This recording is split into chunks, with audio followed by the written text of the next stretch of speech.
இப்போ நான் சொல்லக்கூடிய ஆஸ்டியோஆர்த்ரைட்டிஸ் அதோட கிரேட் என்னங்கிறத பார்த்தீங்கன்னா மொத்தம் 4 கிரேடாக நம்ம டிவைட் பண்ணிக்கலாம். இது ஒன்று வந்து டவுட்ஃபுல்னு சொல்லுவாங்க, மைல்டு, மாடரேட் அண்ட் சிவியர். இந்த சிவியர் ஸ்டேஜில் இருக்கவங்க கண்டிப்பாக ஆர்த்தோ சர்ஜனை பார்க்க வேண்டியது இருக்கும். ஆனால் இது எதனால வருது, என்னோட சிம்டம் என்ன அப்படிங்கிறத பார்த்தீங்கன்னா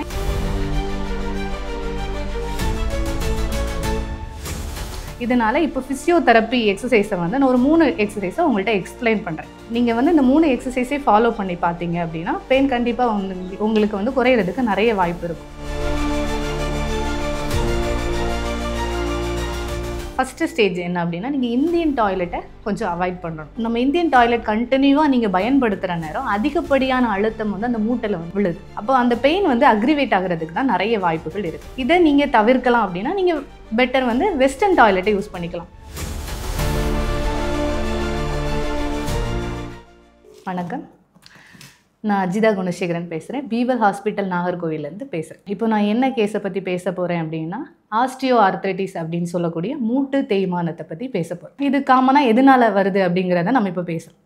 எதனால் அப்படின்னா 40லேருந்து 50 வயசுக்குள்ளவங்களுக்கு அதிகமான மூட்டு தேய்மானத்தை வந்து நான் சந்திக்கிறேன். இன்னொன்று என்ன அப்படின்னா ஒபிசிட்டி அப்படின்னா உடல் பருமன் அதிகமாக இருப்பாங்கள்ல, அவங்களுக்கும் இந்த மாதிரி பெயின் வந்து அதிகமாக வரும். அடுத்த காரணம் என்ன அப்படிங்கிறத பார்த்தீங்கன்னா அந்த மூட்டை ரொம்ப நேரம் ப்ரொலாங் ஸ்டாண்டிங்காக நின்றுட்டு அதிகமாக அந்த மூட்டை வந்து பயன்படுத்தி வேலை பார்க்குறவங்களுக்கும் இந்த பெயின் வரும். சரிங்களா? இப்போ நான் சொல்லக்கூடிய ஆஸ்டியோஆர்த்ரைட்டிஸ் அதோட கிரேடு என்னங்கிறத பார்த்தீங்கன்னா மொத்தம் 4 கிரேடாக நம்ம டிவைட் பண்ணிக்கலாம். சரிங்களா?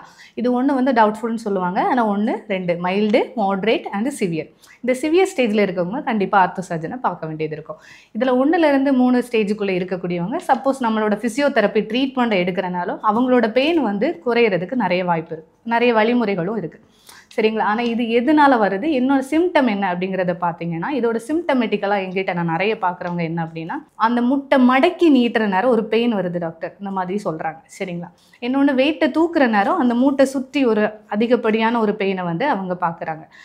ப்ரொலாங் ஸ்டாண்டிங்காக இப்போ ஒரு வேளை ரொம்ப நேரம் நிற்கிறவங்களால அதை வந்து டாலரேட் பண்ண முடியாத ஒரு வலியையும் அவங்க சந்திக்கிறாங்க. இதனால் இப்போ ஃபிசியோதெரப்பி எக்ஸசைஸை வந்து நான் ஒரு 3 எக்ஸசைஸை உங்கள்கிட்ட எக்ஸ்பிளைன் பண்ணுறேன். இந்த எக்ஸசைஸ் நீங்கள் ஃபாலோ பண்ணக்கூடிய டைமில் ஒருவேளை அந்த பெயின் வந்து அக்ரிவேட் ஆகுது அப்படிங்கிற பட்சத்தில் நீங்கள் கண்டிப்பாக ஒரு ஆர்த்தோ சர்ஜனை பார்க்க வேண்டியது இருக்கும். இல்லாத பட்சத்தில் இந்த பெயின் வந்து நீங்கள் டாலரேட் ஆகுது டாக்டர், இப்போ ஓகே தான் அந்த எக்ஸசைஸ் ஃபாலோ பண்ணுறேன், ஆனால் எனக்கு இது சரியாக இருக்குது, பிரச்சனை இல்லை அப்படின்னு நீங்கள் சொன்னீங்கன்னா கண்டிப்பாக ஒரு 3 to 4 months நீங்கள் இதை ஃபாலோ பண்ணிக்கலாம். கண்டிப்பாக உங்களுக்கு இது ஒரு பெரிய பெஸ்ட்டாக இருக்கும்.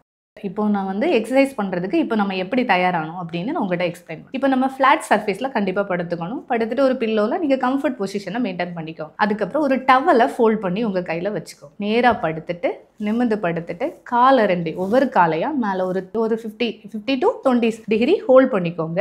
மேலே தூக்கி வைக்கிற நேரம் நல்லா ப்ரீத் இன் ப்ரீத் அவுட் பண்ணிக்கணும். சரிங்களா? செகண்ட், அடுத்த எக்ஸசைஸ் என்ன அப்படிங்கிறத பார்த்தீங்கன்னா நீங்கள் நிமிர்ந்து படுத்துட்டு 2 முட்டையும் மடக்கிக்கணும். 2 முட்டையும் மடக்கிக்கிட்டு இந்த 2 முட்டுக்கு இடையில ஒரு டவல் ஆர் பெட்ஷீட் எதையாவது ஃபோல்ட் பண்ணிவிட்டு இந்த 2 முட்டுக்கு இடையில உராய்வை தடுக்கிறதுக்காக இந்த 2 பெட்ஷீட்டை இடையில உள்ள வச்சுட்டு ஹோல்ட் பண்ணுங்க. அப்படின்னா ஒரு ப்ரெஷர் கொடுத்து நீங்கள் ஒரு ஹோல்டு பண்ணீங்க அப்படின்னா ஒரு 10 செகண்ட் ஹோல்ட் பண்ணி பிடிங்க. தென் ஆஃப்டர் ரிலீஸ் பண்ணிக்கோங்க. இது உங்களுக்கு எதனால அப்படின்னா காஃப் மசிலும் குவாட்ரிசெப்ஸ் அண்ட் ஹாம்ஸ்ட்ரிங் மசிலை ஸ்ட்ரென்தன் பண்ணுறதுக்கு ஒரு வழியாக இருக்கும். சரிங்களா?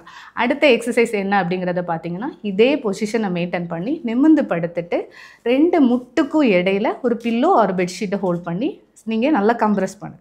அப்படின்னா ஒரு ப்ரெஷர் கொடுங்க. அந்த ப்ரெஷர் கொடுக்குற டைம் ஒரு 10 செகண்ட் ஹோல்ட் பண்ணி டைட்டாக பிடிச்சிக்கோ. இதை நீங்கள் ஃபாலோ பண்ணிவிட்டு தென் ஆஃப்டர் எடுத்துகிட்டு மறுபடியும் இதை ரிப்பீட்டேஷன் கொடுத்துக்கலாம். இது 3வது எக்ஸசைஸ். நீங்கள் வந்து இந்த 3 எக்ஸசைஸே ஃபாலோ பண்ணி பார்த்தீங்க அப்படின்னா பெயின் கண்டிப்பாக உங்களுக்கு வந்து குறையிறதுக்கு நிறைய வாய்ப்பு இருக்கும். அப்படி இல்லாத பட்சத்தில் பெயின் அக்ரிவேட் ஆகுது அப்படின்னா நீங்கள் கண்டிப்பாக ஒரு ஆர்த்தோ சர்ஜனை பார்க்க வேண்டியது. சரிங்களா? இன்னொன்று, இந்த எக்ஸசைஸ் நீங்கள் பண்ணுறதுல ஏதாவது டவுட்ஸோ இல்லை இது கிளாரிட்டி இல்லை மேம் இது ஒரு டவுட்ஸ் இருக்குது அப்படின்னு நீங்கள் கேட்டிங்கன்னா கண்டிப்பாக நீங்கள் பீவல் ஹாஸ்பிட்டல் நாகர்கோவிலை கான்டாக்ட் பண்ணுங்கள், நாங்கள் உங்களை கைட் பண்ணுறோம். சரிங்களா? இப்போ மூட்டு தேய்மானம் உறுதி ஆகிடுச்சு அப்படிங்கிறத பட்சத்தில் இப்போ நம்ம என்ன தவிர்க்கலாம் அப்படிங்கிறத உங்களுக்கு நான் சொல்லித்தரேன்.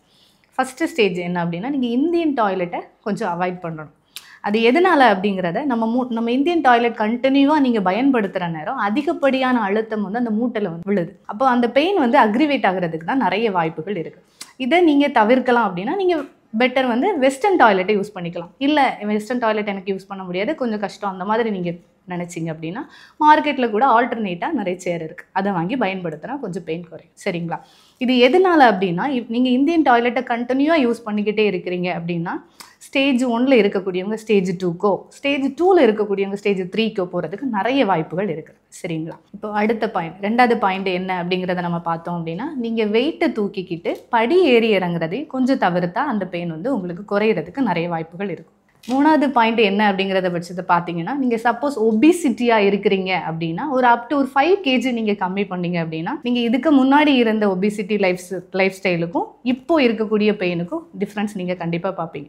சரிங்களா? இதை நீங்கள் ஒரு வேளை ஃபுட்டில் கூட ஆல்டர் பண்ணி உங்கள் ஒபிசிட்டியை கம்மி பண்ணிக்கலாம். பொதுவாக மூட்டு தேய்மானம் அப்படி இருக்கக்கூடிய பேஷண்ட்ஸ் இருந்தீங்க அப்படின்னா, நீங்கள் கால்சியம் ரிச் ஃபுட் அல்லது சுண்ணாம்பு நிறைந்த ஆகாரங்களை கொஞ்சம் அதிகமாக உணவில் எடுத்துக்கொள்ளலாம். அப்படி எடுத்துக்கிட்டிங்கன்னா நீங்கள் ஹெல்த்தி லைஃப் ஸ்டைலாக வாழலாம். இதுக்கு மேற்பட்ட சந்தேகங்களோ இல்லது வலியோ உங்களுக்கு அதிகமாக இருந்துச்சு, இதைப்படி உங்களுக்கு சந்தேகங்கள் இருந்துச்சுன்னா நீங்கள் கண்டிப்பாக பீவல் ஹாஸ்பிட்டல் நாகர்கோவிலை அணுகலாம். நன்றி, வணக்கம்.